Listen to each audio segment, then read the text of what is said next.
안녕하세요, 구독자 여러분.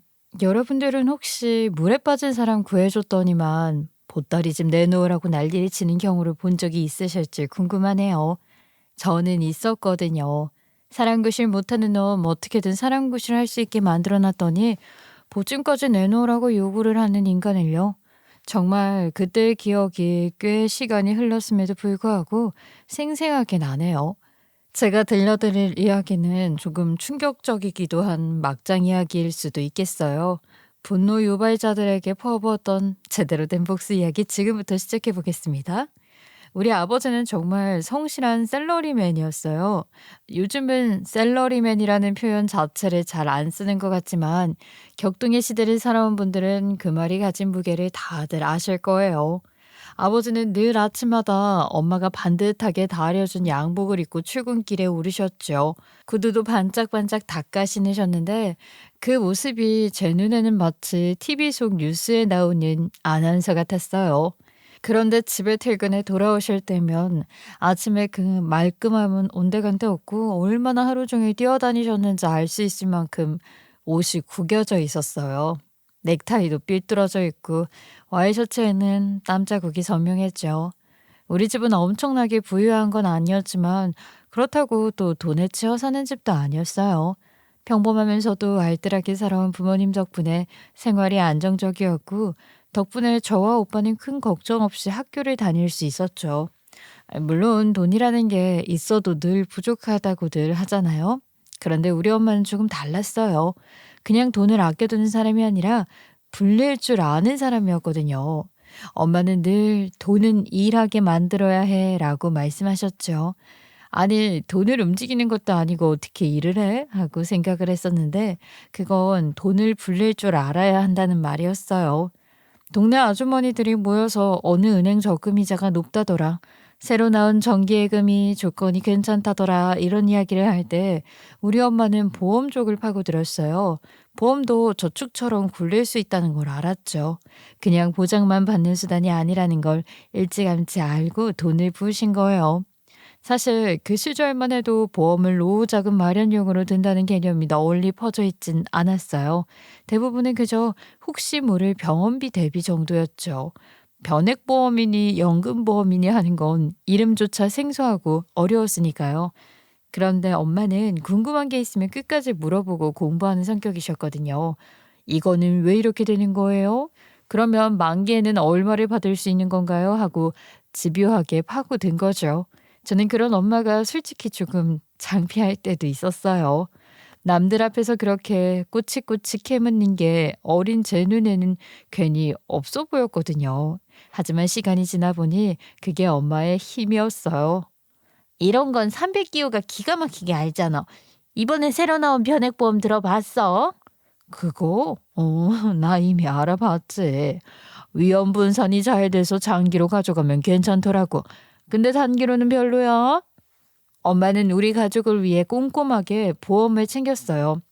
아빠 명의뿐만 아니라 저와 오빠 이름으로도 차곡차곡 가입을 해두셨죠. 미래자산은 엄마가 미리 준비해 줄게. 나중에 고마워할 날이 올 거야. 라며 자신만만하게 말씀하셨는데 엄마는 무슨 일이 있어도 자식들만큼은 풍족하게 살게 하고 싶어 하셨거든요. 아버지는 늘 퇴근길에 편의점에서 아이스크림이나 과자 같은 걸 하나씩 사오셨어요. 저와 오빠에게 줄 작은 선물이었죠. 사실 우리 집 살림이 그나마 안정적이었던 건 아버지의 성실함도 있었지만 엄마의 그 똑똑한 경제 감각 덕분인 것 같았어요. 엄마는 모르는 걸 그냥 지나치지 않았다고 했잖아요. 꼭 알아내고 그걸 활용했죠. 모르는 게 있으면 물어보면 되지. 그게 뭐가 창피해? 라고 말씀하시던 엄마의 말이 아직도 제 귀에는 생생해요. 시간이 지나 동네에서 우리 엄마는 정보통으로 통했어요. 새로운 금융상품이 나오면 제일 먼저 알아보고 이웃들에게 알려주는 사람이었거든요. 덕분에 엄마 주변에는 늘 사람이 모였고 다들 엄마의 그런 이야기를 귀담아 들었어요. 저 역시 그런 엄마가 은근히 자랑스러웠고요. 우리 엄마는 일을 하는 사람이 아니었어요. 그렇다고 집에서 마냥 노는 분도 아니었죠. 주변 사람들은 엄마를 그냥 평범한 전업주부라고 생각했지만 사실 엄마는 쉼없이 배우고 움직이는 분이었어요. 이 강연 저 강연을 찾아다니면서 우리 집안의 재산을 어떻게 불릴 수 있을까? 어떻게 해야 노후를 좀 더 걱정 없이 살 수 있을까 하는 고민을 늘 품고 사셨거든요. 저는 그런 엄마가 정말 대단하다고 생각했어요. 사실 지금 제가 주부가 되어 아이 둘을 키우면서 살다 보니까 더 실감을 해요. 아이들 키우는 것만으로도 정신이 없는데 그 와중에 시간을 쪼개 강연을 듣고 공부까지 한다는 게 얼마나 힘든 일인지 알게 되었으니까요. 그런데 엄마는 해내셨죠. 아이들을 챙기고 아빠 뒷바라지도 하면서 틈날 때마다 메모장에 꼼꼼하게 강연 내용을 기록했죠. 엄마는 단순히 저축이나 보험에만 그치지 않고 부동산에도 관심을 가지셨어요. 당시만 해도 부동산 투자라는 게 일부 돈 많은 사람들만 하는 일처럼 여겨졌는데 엄마는 집은 재산을 지켜주는 울타리라고 말씀하시며 늘 관심을 기울이셨어요. 그래서 우리가 큰 부자가 되지는 못했지만 적어도 평생 지낼 수 있는 든든한 보금자리는 마련할 수 있었던 거죠. 아버지가 벌어오는 월급으로 내 식구가 먹고 살기도 빠듯했는데 그 와중에 부동산 투자까지 한다는 건 쉽지 않은 일이었어요. 엄마도 그 사실을 잘 아셨고요. 그래도 늘 아셔하셨죠. 엄마가 눈여겨본 땅은 바로 판교였는데요. 당시만 해도 땅값이 정말 저렴했다고 하시더라고요. 입지 조건이 나쁘지 않으니 언젠가는 뛸 거야 하시며 호시탐탐 노리셨는데 자본이 부족했죠. 그런데 실제로 판교 개발 소식이 터졌을 때 엄마는 거실 바닥을 치면서 후회하셨어요. 아이고, 내가 그때 빚을 내서라도 샀어야 했는데 세상이 이렇게 빨리 개발이 될 줄이야. 하늘이 두 쪽 나도 그때 사야 했네. 판교? 판교는 또 어디 있는 땅인데? 너는 텄다 텄어. 판교도 몰라? 아이고, 이걸 어쩌나. 서울이랑 가까워서 언젠간 난리 날 땅이었단 말이야. 엄마가 눈여겨본 땅이 개발된대? 역시 우리 엄마가 안목은 있다니까. 아유, 안목만 있으면 뭐하니, 돈이 있어야지. 자본이 있어야 큰 돈을 버는 거야. 사실 저는 그때까지만 해도 부동산에 별 관심이 없었어요. 판교가 어디 붙어 있는지도 몰랐고 왜 그 땅이 좋다는 건지도 이해가 안 됐죠. 그냥 엄마가 하는 이야기를 흘려듣기만 했어요. 하지만 지금 와서 생각해 보면 엄마는 단순히 운이 좋은 촉을 가진 게 아니라 스스로 공부하고 고민했기에 그런 판단을 내릴 수 있었던 거예요.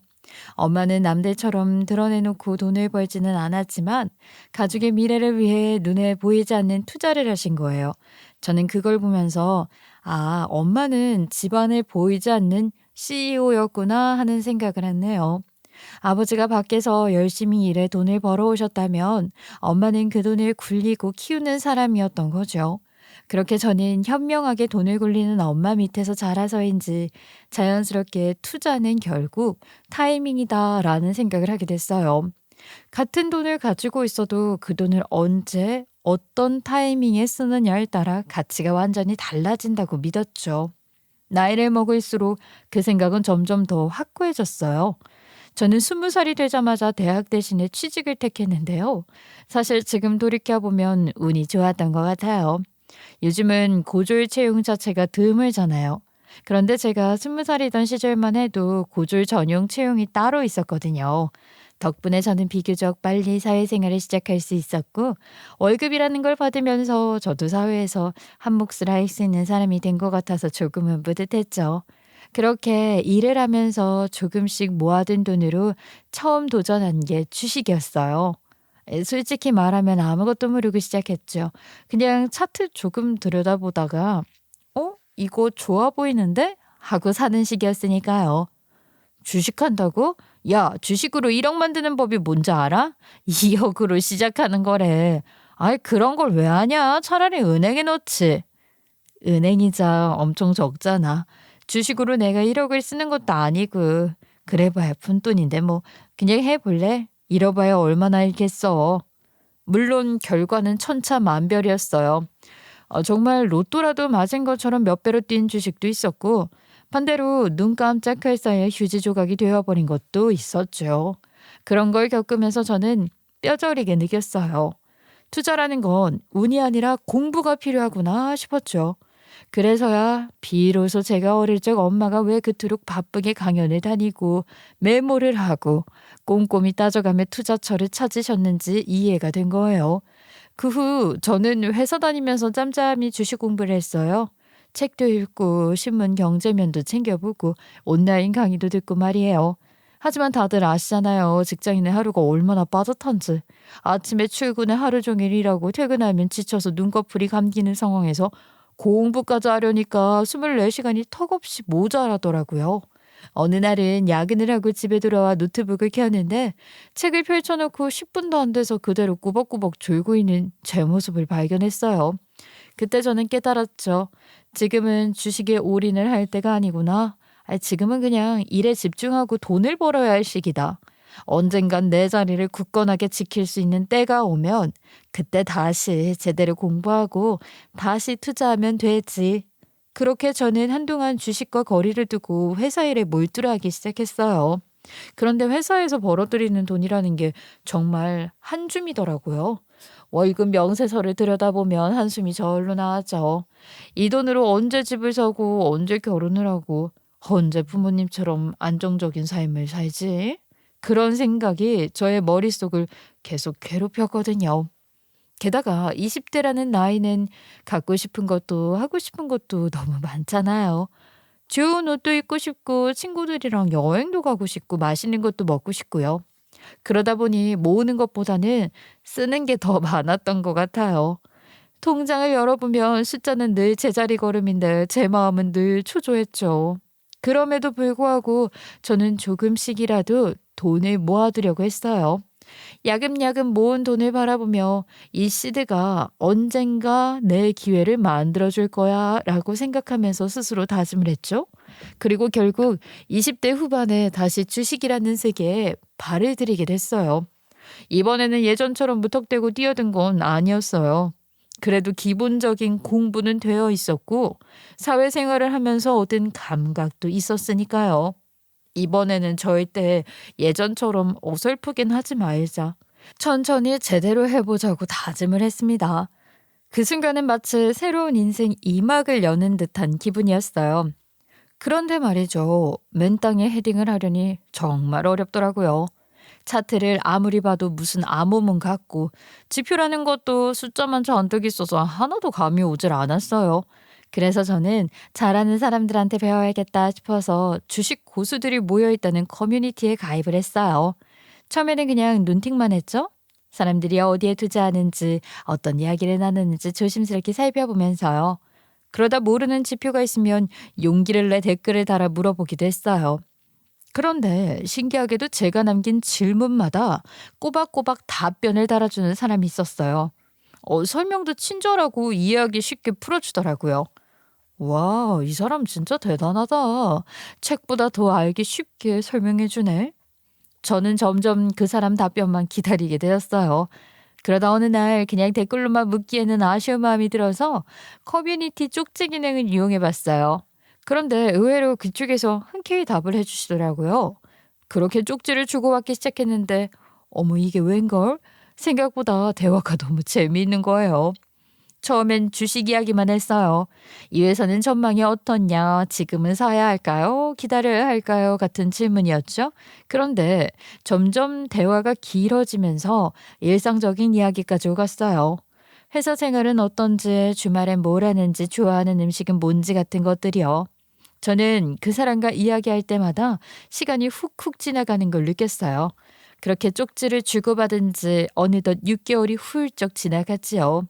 그리고 결국 우리는 서로의 궁금증을 더 이상은 참지 못했어요. 그래서 직접 만나보기로 약속을 잡은 거예요. 물론 저도 고민이 많았죠. 인터넷에서 알게 된 사람을 만난다고? 이거 미친 짓 아니야? 하는 생각이 수십 번이나 스쳤거든요. 하지만 그 사람과의 대화가 너무 잘 통했고 무엇보다 제가 배울 점이 많다고 느꼈기 때문에 호기심이 결국 승리를 했네요. 드디어 약속 당일 저는 심장이 두근거려서 아침부터 옷장을 막 뒤졌어요. 반나절을 준비해서 나간 자리였는데 막상 만나본 그 사람의 모습은 제가 상상했던 것과는 사뭇 달랐어요. 전 솔직히 금융권에서 일하는 슈트가 잘 어울리는 멋진 직장인을 떠올렸거든요. 주식에 대해 그렇게 잘 아니까 자연스럽게 그렇게 생각을 했죠. 그런데 눈앞에 나타난 그는 카라티에 면바지를 입은 그냥 동네에서 흔히 볼 수 있는 오빠 같은 느낌이었어요. 안녕하세요 하고 어색하게 인사를 건넨 뒤에는 도통 무슨 말을 해야 할지 모르겠더라고요. 그래서 무슨 일을 하시냐고 물어봤더니만 부모님이 가게를 하시는데 워낙 장사가 잘 되는 편이라서 거기서 일을 한다고 하더라고요. 그 말을 듣는 순간 저는 속으로 어라 싶었어요. 저는 약간의 편견이 좀 있었거든요. 부모님 일을 돕는다는 게 직장을 다니지 않는 거랑 뭐가 다르냐는 생각이었어요. 백수는 아니지만 그렇다고 제대로 된 직장인도 아니라는 그런 고정관념이 제 안에 있었던 거죠. 아무리 부모님 가게가 잘 된다고 해도 저는 그게 사회에서 인정받는 직장 생활이라고는 생각하지 않았어요. 그래서 마음이 조금 식는 걸 느꼈고요. 그렇게 저는 한 번 보고 말 사람이라고 마음속에 딱 선을 그었는데 사람이 참 간사하더라고요. 대화가 잘 통한다는 게 얼마나 큰 매력인지 그때 알았어요. 분명히 '아 이 사람 별로다.' 하고 낙인을 찍어 놨는데도 자꾸만 그 사람이 뭐 하고 있는지 궁금한 거예요. 휴대폰만 보면 그 사람한테 먼저 연락하고 싶고 답장이 안 오면 괜히 심장이 쿵쾅거리고요. 결국 저는 제 마음을 인정할 수밖에 없었네요. 사람이 얼굴 몇 번 봤는지는 그렇게 중요한 부분이 아니더라고요. 이 사람이랑 꾸준히 연락을 하다 보니까 멀리 떨어져 있어도 제 옆에 있는 것 같다는 느낌을 받았으니까요. 이런 게 바로 사랑인가요? 저는 제 자신을 이해할 수가 없었어요. 나 왜 이러지?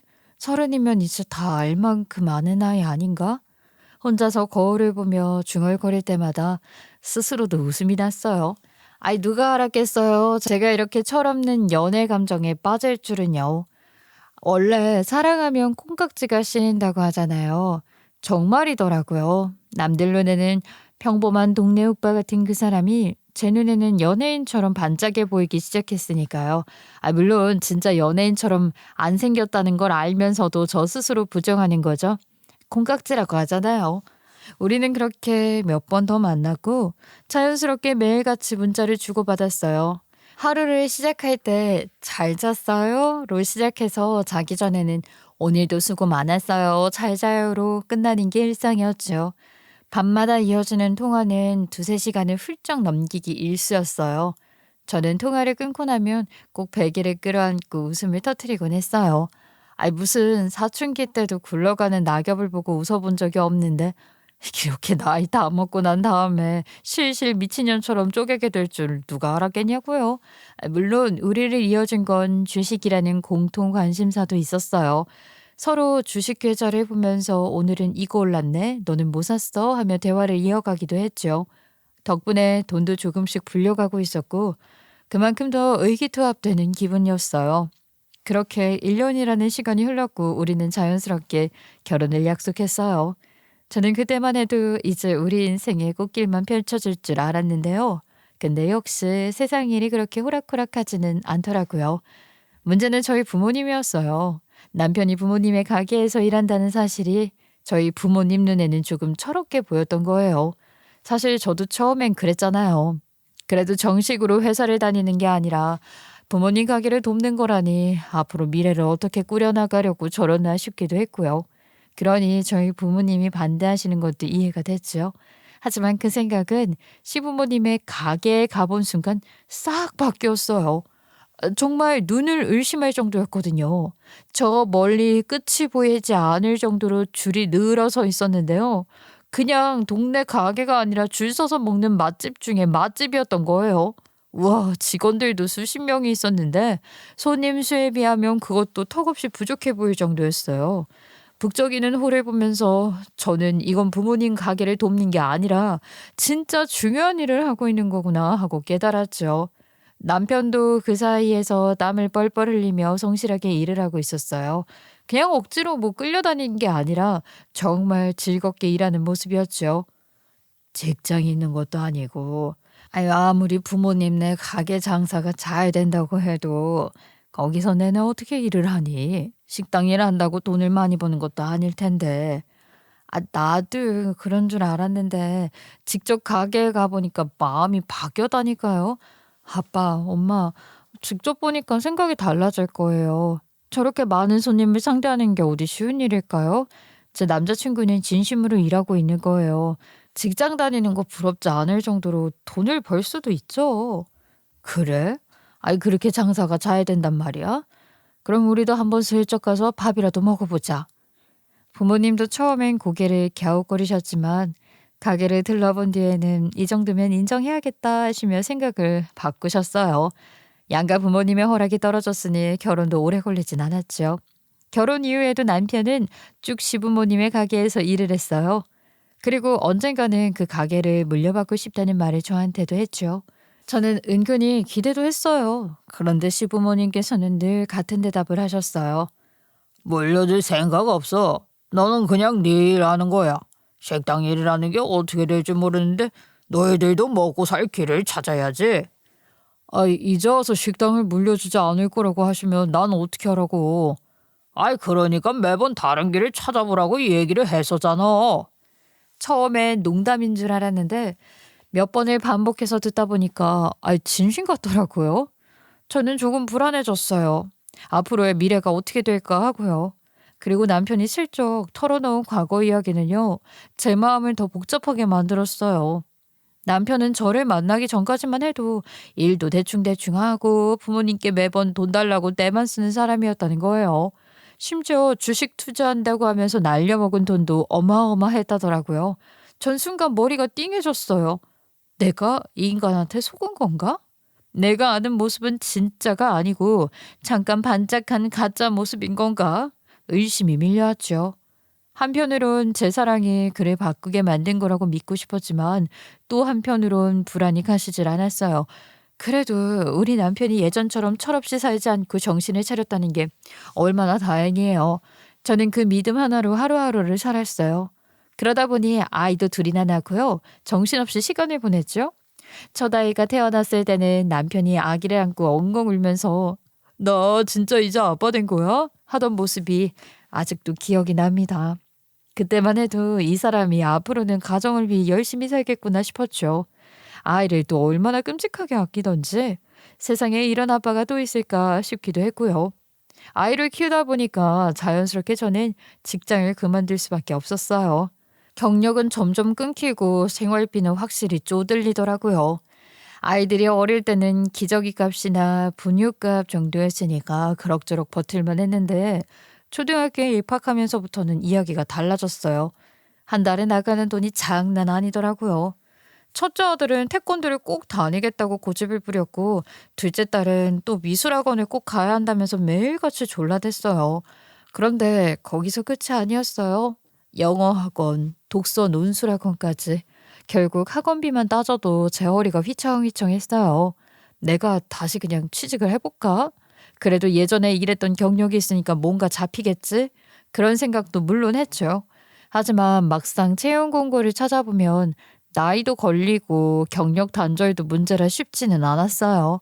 그렇게 고민을 이어가던 어느 날 남편이 시부모님께 진지하게 말하는 걸 들었지요. 이제는 가게를 저한테 넘기셔도 되잖아요. 저도 운영 잘할 수 있어요. 군대 다녀온 이후로 계속 가게에서 일했는데 이 집 믿고 맡겨보셔야죠. 식당 일이라는 게 쉬워 보여도 그렇게 쉽게 시작할 수 있고 물려받을 수 있는 게 아니라니까. 그리고 이 가게는 우리가 늙어 죽을 때까지 지킬 거다. 너무 보지 마라. 한치의 흔들림도 없는 말투였어요. 저는 옆에서 그 말을 들으면서 참 욕심도 많으시다 싶었어요. 하지만 곰곰이 생각해보니 이해가 되기도 하더라고요. 평생 일궈온 가게인데 아들이라고 해도 어떻게 될지 모르는 사람에게 덜컥 맡기고 싶지는 않았겠죠. 그리고 저는 결혼 후에 알게 됐어요. 우리 남편 손을 대는 것마다 손해를 보는 마이너스 손이라는 걸요. 뭐든 의욕만 앞서고 뒤를 안 보는 스타일이었어요. 주식도 말이에요. 어디서 주워들은 것들을 종합해서 아는 척만 한 거였어요. 제가 물어보면 본인도 인터넷으로 검색을 해서 저에게 알려주었던 거예요. 결국 입만 산 사람이었다는 거죠. 그럼에도 불구하고 남편은 가게에 대한 욕심을 버리지는 못했어요. 매일같이 언젠가는 내 거 될 거야 하고 중얼거릴 정도였지요. 결국 시부모님께서 입장을 살짝 바꾸셨어요. 정 그렇게 하고 싶으냐? 가게를 하나 차릴 돈이 있으면 가맹점 형식으로 이름은 빌려줄 수 있지. 하지만 본점은 절대 안 된다. 그 말을 들은 순간 남편 눈이 번쩍 빛났어요. 그때부터가 문제였죠. 남편은 하루가 멀다 하고 저한테 매달렸어요. 돈이 문제였던 거죠. 가게를 차리려면 일단 투자금이라는 게 있어야 하는데 한두 푼도 아니고 그 돈이 당장 저희 부부 수중에 있을 리가 없잖아요. 당신 돈 좀 없을까? 아이 부모님 마음이 바뀌기 전에 빨리 도장 찍어야 해. 지금이 기회야. 제발 방법 좀 찾아봐. 내가 지금 당장 돈이 어디 있어서 그 큰 돈을 마련해 와. 당신도 이게 일생의 마지막 기회라는 거 알잖아. 우리 부모님 식당 진짜 이유 좀 내는 순간 대박이라니까. 나도 그 정도는 알지. 근데 대출도 더 안 나오는 마당에 돈을 어디서 구하냐고. 장인어른은 없으실까? 장모님이 그렇게 투자에 눈이 밝았다면서. 결국 남편의 끈질긴 징징거림에 우리 친정 부모님도 결국 두 손 두 발 다 들고 말았네요. 이렇게까지 간절하다는데 도와줘야 하지 않겠냐고. 엄마가 한숨을 쉬며 말했을 때 제 마음도 복잡했죠. 그러자 아버지가 조용히 입을 여셨어요. 내가 받은 퇴직금이 있지 않냐. 1억인데 그걸 우리 사위한테 투자해보마. 그래도 사위가 살 길을 찾겠다는데 믿어줘야지. 정말입니까? 장인어른, 제가 진짜 평생 모시고 살겠습니다. 저 진짜 잘할게요. 정말 열심히 돈 벌어오겠습니다. 그 말에 저는 눈물이 핑 돌았어요. 결국 아버지의 퇴직금 1억이 남편에게 들어갔고 남편은 그 돈으로 시부모님과 가맹점 계약을 맺어 장사를 시작했어요. 시부모님은 가맹점주가 되고 남편은 가맹 계약을 체결해서 점포 운영 위임 계약으로 관리자로 앉게 된 거죠. 저도 마냥 손 놓고 있진 않았어요. 과거 사무실에서 일했던 경험을 살려 격리, 재무 역할을 맡아 장부를 관리했어요. 돈의 흐름을 제가 직접 챙겨야 마음이 놓였거든요. 아버지의 퇴직금 1억은 시설 투자 보증금 명목으로 시부모님 명의 계좌에 입금됐고 그렇게 우리는 본격적으로 장사를 시작했어요. 처음엔 정말 순조로웠어요. 남편은 시부모님의 이름을 건 가게를 책임지고 있다 보니 밤낮 가리지 않고 열심히 일을 했죠. 저도 처음엔 주방 일을 돕기도 했지만 아이들이 커가면서 손이 많이 필요해져서 결국 직원들을 더 뽑아 운영을 맡겼죠. 가게는 날마다 수익이 곱절로 올라가기 시작했어요. 손님 줄이 끊이지 않았고 시끌벅적했죠. 남편은 퇴근 시간이 점점 늦어졌지만 저는 그걸 문제 삼지 않았어요. 직원들이랑 회식을 한다, 주말에는 연장 영업을 한다 하면서 퇴근이 늦어져도 저는 남편이 열심히 살아보려고 노력한다는 것을 알아서 잔소리하고 싶지 않았어요. 그땐 몰랐죠. 남편이 바람을 피우고 있었다는 사실을요. 남편은 생활비도 꼬박꼬박 가져다 줬고 주말에는 가끔 가게에 나가지 않고 아이들과 시간을 보내기도 했어요. 전 단순히 이제 좀 여유가 생겼구나 하고만 생각했죠. 하지만 진실은 달랐어요. 남편은 주말마다 가게 일을 새로 들어온 직원에게 맡겼고요. 저 몰래 그 직원과 연락을 이어가고 있었던 거예요. 그 직원은 무려 저보다 8살이나 어린 여직원이었어요. 생각만 해도 어이가 없었죠. 저는 아이들과 남편이 함께 웃는 주말 풍경을 보며 행복하다고 생각했는데 그 시간이 사실은 바람을 이어가는 구실이었다뇨. 뒤늦게 알게 된 저는 손이 덜덜 떨릴 만큼 충격을 받았어요. 저에게 처음 수상한 기운이 느껴진 건 남편이 분점을 내겠다고 선언했을 때였어요. 나 이제 본격적으로 프랜차이즈 사업을 하고 싶어. 분점을 내야 할 것 같아. 그러면 돈이 더 들어오겠지? 갑자기 무슨 분점이야. 지금 가게 하나 돌리기도 바빠 죽겠는데. 그리고 어머님, 아버님이랑은 상의를 한 거야? 절대 분점은 안 내신다고 했잖아. 걱정하지 마. 부모님은 내가 설득하면 돼. 그리고 그 분점을 맡을 사람이 있어. 넌 신경 안 써도 돼. 누구를 믿고 분점을 맡긴다는 건지 시부모님도 모르는 이야기인데 왜 혼자 이렇게 밀어붙이지 싶었죠. 혹시 시부모님이 수가 틀려서 가게 접어 하면 큰일이잖아요. 그때부터 남편이 이상하다는 생각이 들기 시작했어요. 그리고 어느 날 저는 아이들 하원시키기 전에 잠깐 짬을 내 가게에 들렀는데요. 그냥 평소처럼 장부를 보려고 했을 뿐인데 뒷골목에서 들려오는 수상한 웃음소리가 귀에 걸렸어요. 고개를 돌려보니 직원들이 모여 담배를 태우면서 수군대고 있더라고요. 원래라면 그냥 지나쳤을 텐데 그날따라 제 귀에 꽂히는 말이 있었어요. 진짜 사장님도 너무한 거 아니야? 아무리 등잔 밑이 어둡다지만 결혼한 유부남이 어떻게 가게에서 불륜을 저질러? 야, 조용히 해. 누가 들으면 어쩌려고 그래. 근데 진짜 아끼는 애첩이라잖아. 그 덕분에 우리도 보너스 넉넉하게 받고 회식 때마다 소고기로 배 터지게 먹고 있잖아. 아이, 그래도 사모님이 불쌍하잖아. 처음에 가게 뒷바라지 다 했는데 장사 잘 되자마자 불륜 시작하고 이제는 가게에도 못 오게 한다며? 이번에 그 불륜녀한테까지 가게 내준다던데. 아이, 그래. 나도 들었어. 분점 차려서 본격적으로 프랜차이즈 한다던데. 야, 역시 예쁜 여자로 태어나는 게 권력인가 봐. 그 순간 제 머릿속이 새하얘졌어요. 불륜? 그리고 뭐? 분점을 그 여자한테 내준다고? 전 다리가 후들거릴 만큼 충격을 받았지만 이대로 물러설 수 없었어요. 그대로 직원들이 있는 곳으로 성큼성큼 걸어갔죠. 저를 본 직원들은 당연히 귀신이라도 본 듯 얼굴이 새하얘졌고요. 방금 무슨 얘기를 한 거예요? 속일 생각하지 말고 다 들었으니까 솔직히 말해요. 직원들은 당황해서 담배를 바닥에 던지고 급히 밟아 껐어요. 저희 아무것도 몰라요. 그냥 다른 이야기 한 거예요 하면서 둘러대면서 우르르 자리를 피해 달아났지요. 그 뒷모습을 보는데 제 속이 부글부글 끓었어요. 저는 주저할 것도 없이 곧장 가게 안으로 들어갔지요. 그리고 주방 쪽으로 향했는데 그곳에서 저는 제 눈을 의심했잖아요. 남편이 한 여직원과 딱 봐도 연인처럼 희덕거리며 웃고 있었던 거예요.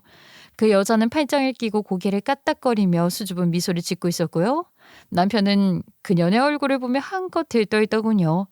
그래, 인연이구나 싶더라니까요. 아니, 한눈에 봐도 불륜을 저지르고 있는 모습이더라니까요.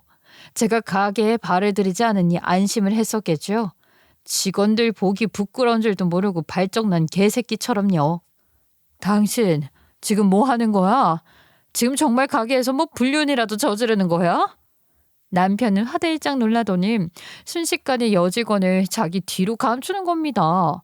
제 앞에서 그 행동은 곧바로 불륜 사실 인정이나 다름없잖아요.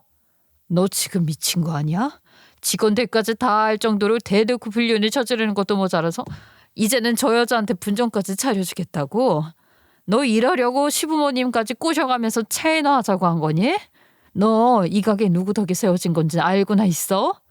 뭐가 문제인데? 이 가게가 이렇게 대박 난 건 다 내 노력 덕분이지. 장인어른이 준 1억 덕분이 아니야. 그거? 그래. 당장 돌려줄 테니까 그럼 이혼 도장 찍어 이년아. 기가 막혀서 정말. 너 지금 불륜녀 앞이라고 센 척하는 거야? 내가 세게 못 나올 이유가 있어? 가게로 돈 넉넉하게 벌고 있어. 그리고 이 사람 이름으로 분점 차려서 2배로 벌 수 있단 말이야. 난 진짜 사랑하는 이 여자랑 살림 차리고 싶어. 그러니까 순순히 물러나. 지금 물러서면 내가 위자료는 섭섭치 않게 챙겨줄 테니까. 뭐? 위자료? 아주 간이 배 밖으로 나왔구나. 그래. 어디 한번 끝까지 해보자 이거지? 좋아. 이혼해. 도장 찍어. 갈 때까지 가보는 거지 뭐. 갑자기 왜 제가 이혼을 하겠다고 했냐고요? 사실 저도 다 생각이 있었어요. 남편은 지금의 이 가게가 자기 능력으로 커진 줄로만 알고 있었죠. 뭐 홍보다 네트워킹이다 하면서 자기가 띄웠다고 자부심이 한껏 부풀어 있었거든요. 그런데 제가 보기엔 그야말로 착각도 이런 착각이 없었어요. 솔직히 말해가지고 시부모님의 비법 그리고 시부모님의 이름값이 아니었다면 진작에 망했을지도 모르는 가게였거든요. 왜냐고요? 아직도 시부모님이 뒤에서 하나하나 살펴보고 계셨어요. 음식에 들어가는 양념장 하나까지도 직접 손수 만들어서 보내주셨거든요. 간장, 고춧가루, 비밀의 양념장까지 다 시부모님 손에서 나온 거예요. 그러니 남편이 아무리 외부 활동 열심히 하고 떠들어도 그게 아니었으면 절대 이 정도로 번창할 수 없었죠. 무엇보다 시부모님은 평생 장사를 하면서 양심과 무결점을 제일 중요한 가치로 삼아온 분들이었어요. 장부 한 줄 허투루 기록하지 않고 원가 계산도 철저히 하면서 정직하게 손님을 대하는 게 철칙이셨죠. 그런 분들이 판이 안으로 굽는다고 해서 바람 피우는 아들이 불륜녀한테 분점을 내주겠다고 하는 걸 묵인하실 리가 없다고 생각했어요. 내가 내 아들이니까 딱 한 번만 허용을 해주는 거야. 절대로 다른 분점은 없어. 아유, 아버지, 제가 가게 하나만 잘 운영하면 됐지. 뭐 2호점, 3호점 욕심 내겠어요? 하나라도 허락해 주셔서 감사해요. 내 눈에 흙이 들어가도 다른 분점은 없어. 아, 내가 그 비법 양념을 만드는 것도 힘들어 죽겠구먼. 그런데 남편이 몰래 분점을 낸다? 이건 가맹점주인 시부모님 입장에서 보면 본사 승인 없는 브랜드 로고 무단 사용이나 다름없는 거였지요. 저는 그걸 누구보다 잘 알았어요. 왜냐면 그동안 가맹점 관련 서류 처리, 계약 관리 같은 걸 제가 다 도맡아 왔으니까요. 그래서 저는 주저하지 않았어요. 바로 시부모님 가게를 찾아갔지요. 남편은 아마 제가 그리로 달려갈 거라고는 상상도 못했을 거예요. 가게에 도착하니 시어머니가 바쁘게 홀을 오가고 계셨어요. 저를 보자마자 의아한 표정으로 말씀하셨죠. 예, 바쁜데 여긴 웬일이냐? 아, 애들은 어쩌고? 무슨 일이야? 표정이 심상치 않은데 뭐 큰일이라도 났어? 뭐 양념장이 부족하대? 내가 그 넉넉하게 만들어서 일주일치 보냈는데. 갑자기 찾아와서 이런 말씀 드리는 거 정말 죄송하지만 정말 진지하게 말씀드리려고 왔습니다. 어머님, 아버님, 저 이혼을 생각하고 있어요. 그리고 더는 숨길 수 없을 것 같아서 진실을 말씀드리려고 합니다. 이혼? 지금 뭐라고 했네? 우리 아들이랑 이혼을 하겠다고? 너 지금 그 소리를 하려고 여기를 찾아온 거야? 네, 어머님, 아버님. 아드님이 지금 바람이 나셨어요. 불륜을 저지르고 있는 상대에게 2호점을 내주겠다고 벌써 자리까지 계약을 했습니다. 아니, 이게 말이 된다고 생각하세요? 순간 시부모님의 얼굴이 동시에 하얗게 질리더라고요. 두 분 다 눈만 크게 뜨고 입만 뻐끔거리셨죠? 마치 말을 하려다가 목구멍이 막혀 아무 소리도 안 나오는 것처럼요. 그때 저는 확신했어요. 그래, 이분들이 절대 이걸 그냥 넘어가실 리가 없지. 이제 판은 내 쪽으로 기울었다 하고요. 제 심장은 쿵쾅거렸지만 오히려 마음은 차갑게 가라앉아 있었어요. 드디어 제대로 한 방 먹일 기회가 온 거니까요. 지금 우리 아들이 불륜을 저질렀다고? 그게 너 진짜냐? 너 괜한 의심하는 거 아니고 증거가 확실한 거 맞지? 괜히 생사람 잡는 거 아니냐? 아버님, 제가 오늘 직접 두 눈으로 봤습니다. 가게 안에서 버젓이, 그것도 직원들 다 아는 사이처럼 당당하게 불륜을 저지르고 있더군요. 저 오늘 처음 알았지만 다른 직원들은 이미 오래된 사이인 것처럼 다 알고 있었던 거예요. 저만 바보처럼 믿고 있었던 거죠. 남편이 일이 바빠서 집에 늦는 줄로만 알았고, 그래도 주말에는 애들하고 시간을 보내려고 노력하는 줄로만 알았어요. 그런 가정적인 가장이라고 생각한 게 제 착각이었어요. 세상에, 이게 다 진실이라고? 아니, 다른 사람도 아니고 내 아들이 불륜이라니. 이 망할 자식을 정말 어떻게 조강지철에 두고 바람을 피울 수가 있어? 그래서 네가 이혼을 생각한다는 거냐? 바람을 들켰기 때문에? 아버님, 제가 그냥 이혼만 하겠습니까? 지금 이 가게에 들어간 돈이 다 누구 돈인지 잘 아시잖아요. 우리 아버지가 평생 일하고 받은 퇴직금, 노후자금이 몽땅 들어간 건데 그걸로 차린 가게를 가지고 장난을 치고 불륜녀한테 분점을 내주겠다니 이건 절대 그냥 넘어갈 수 없어요. 제 목소리가 단단해지자 두 분의 얼굴이 동시에 일그러졌어요. 아들이 불륜을 저질렀다는 사실도 충격이었을 텐데 불륜녀에게 분점을 내주고 그것도 부모 몰래 벌써 계약까지 추진했다는 게 큰 배신으로 다가온 것 같았죠. 두 분은 기가 막히다는 얼굴로 아무 말도 하지 못하셨어요. 아들놈이 사고를 친다고 해도 이렇게 거하게 말도 안 되는 사고를 칠 줄은 몰랐겠죠. 어머님, 아버님, 이거 그냥 넘어가실 겁니까? 저는 그럼 두 분께도 큰 실망을 하게 될 거예요. 제 남편이 잘못한 걸 제 손으로 다 감당해야 한다면 전 더 이상 이 집안 며느리로 있고 싶지가 않아요. 아유, 어떻게 우리가 그냥 그걸 넘어가겠니? 그럴 수는 없다. 아들이라고 해도 잘못한 건 잘못한 거다. 네가 괜한 소리 하는 게 아니라면은 반드시 책임을 물어야지. 그래, 맞다. 게다가 네가 우리 집에 들어와서 고생한 게 얼만데. 우리 아들이 철없을 때부터 일해서 가게 살리고 손주 둘 키우면서 너 아니었으면 여기까지 못 왔을 거다. 근데 그 은혜를 이렇게 갚는다고? 절대로 넘어갈 수 없어. 근데 너 무슨 방법을 생각해 둔 게 있느냐?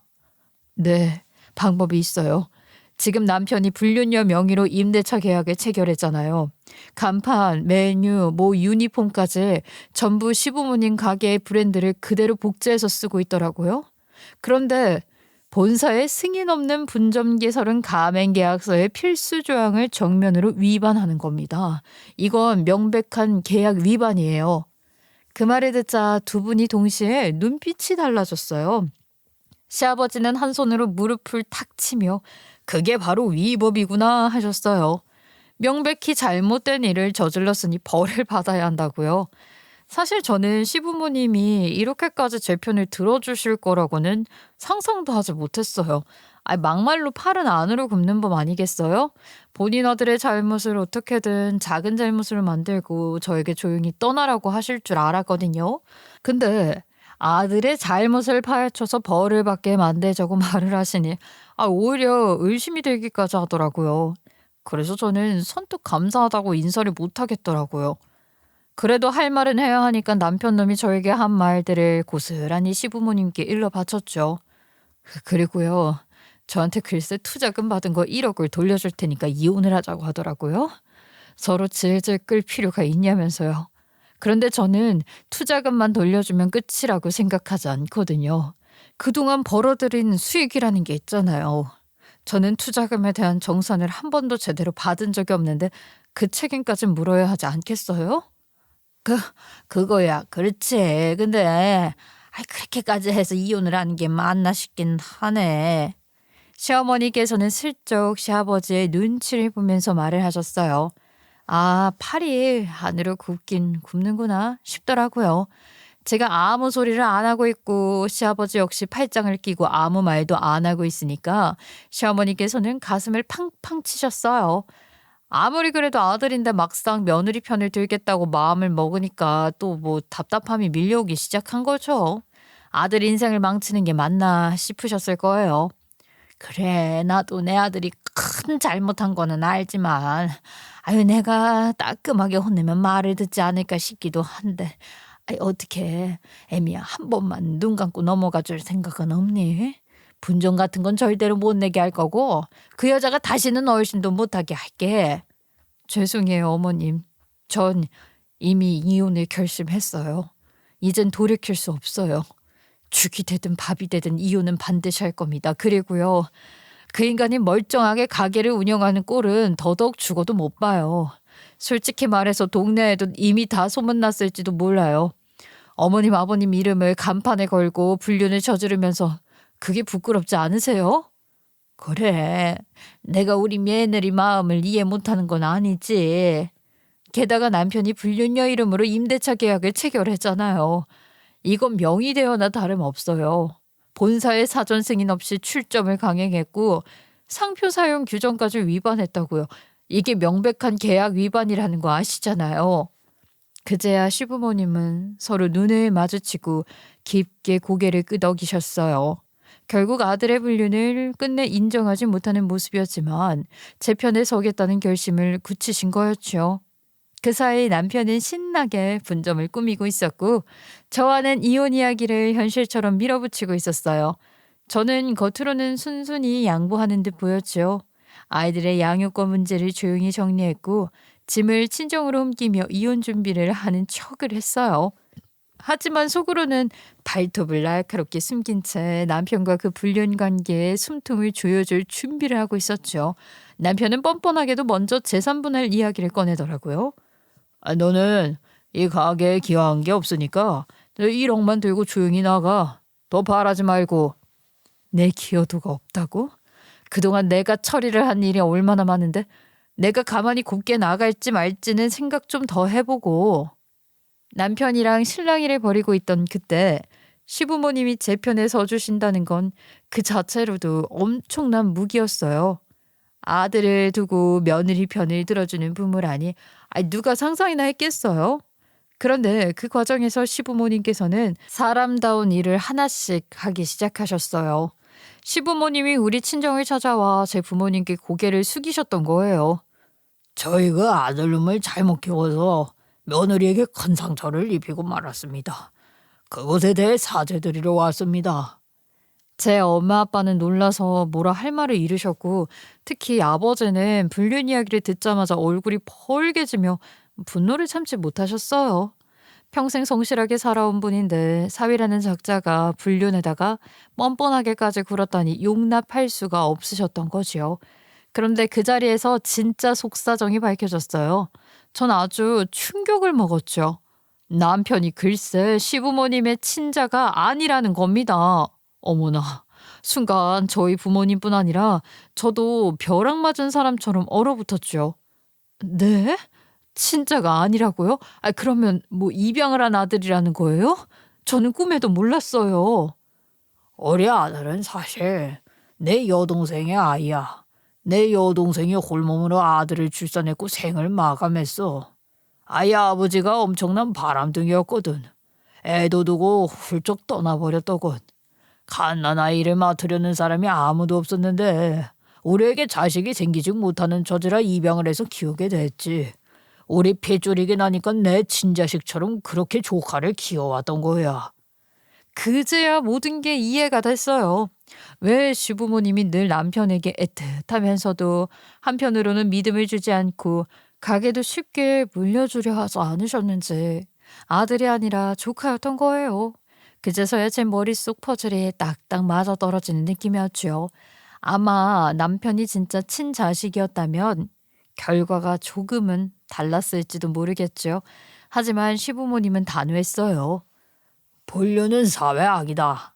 제 친부가 그렇게 바람을 피워서 가정을 풍비박상 낸 걸 보고도 똑같은 짓을 한다는 게 말이 되냐.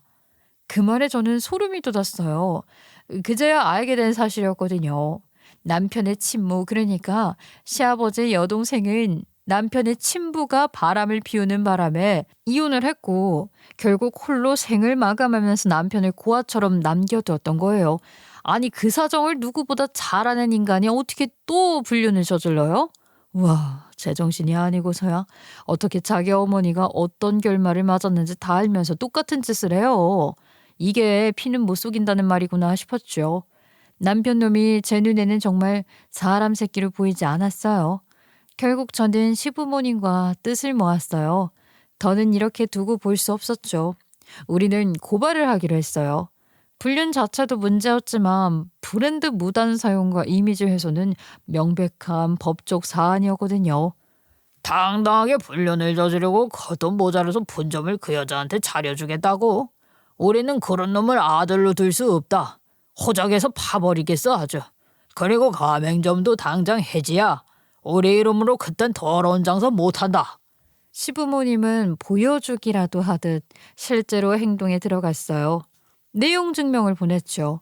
상표 사용 금지 및 간판 철거 요구, 가맹 계약 해지 사유 통지, 그리고 점포와 자산을 보호하기 위한 점유 방해 금지 경고까지 조목조목 적어서 보냈어요. 뒤늦게 연락을 받은 남편은 발끈했죠. 시부모를 향해 난리를 쳤어요.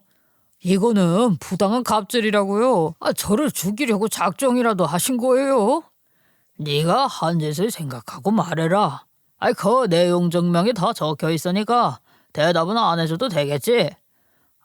괘씸한 놈 같으니라고. 내가 퇴직금 1억을 투자했어. 창업 당시 비용 대부분이 내 투자금으로 해결된 것이. 근데 수익 정산을 단 한 번도 제대로 안 했어. 이제 원금의 수익까지 법정 이자까지 다 내놔라. 남편은 얼굴이 하얗게 질렸죠. 이건 단순한 부부싸움이 아니라 법적으로 엮인 명백한 채무였으니까요. 그 결과는 빠르게 나타났어요. 고발이 접수되고 일은 일사천리로 진행이 되었기 때문에 남편은 한순간에 빚더미 위에 앉게 되었어요. 당장 가게를 운영할 수 없도록 법원에서 가처분 신청이 받아들여졌고 간판을 떼어낸 가게를 누가 찾아오겠어요? 게다가 시아버지의 발빠른 대처로 본사 코드가 정지됐으니 물류발주도 전혀 들어오지 않았어요. 심지어 시부모님은 남편에게 양념장 하나 주지 않으셨어요. 남편이 한 번이라도 정신을 차렸다면 달라졌을까요? 아니에요. 그는 끝까지 자기가 억울하다며 부당하다 우겼지만 이미 상황은 돌이킬 수 없었어요. 업무상 배임과 횡령 혐의까지 뒤따랐어요. 남편이 가게 자금을 불륜녀와 쓰고 허위 비용을 처리한 정황이 드러났거든요. 거기에 더해 우리 아버지가 투자금 확인서를 법원에 제출하면서 남편은 원금뿐 아니라 수익 정산, 법정 이자까지 다 물어내야 했어요. 저는 남편을 상대로 이혼 소송을 제기했는데 불륜 증거가 차고 넘쳤으니 당연히 남편은 유책 배우자가 되었고 결국 위자료까지 별도로 저에게 지급해야 했습니다. 그리하여 남편은 하루아침에 알거지가 되어버렸어요. 돈도 가게도 체면도 전부 날린 거예요.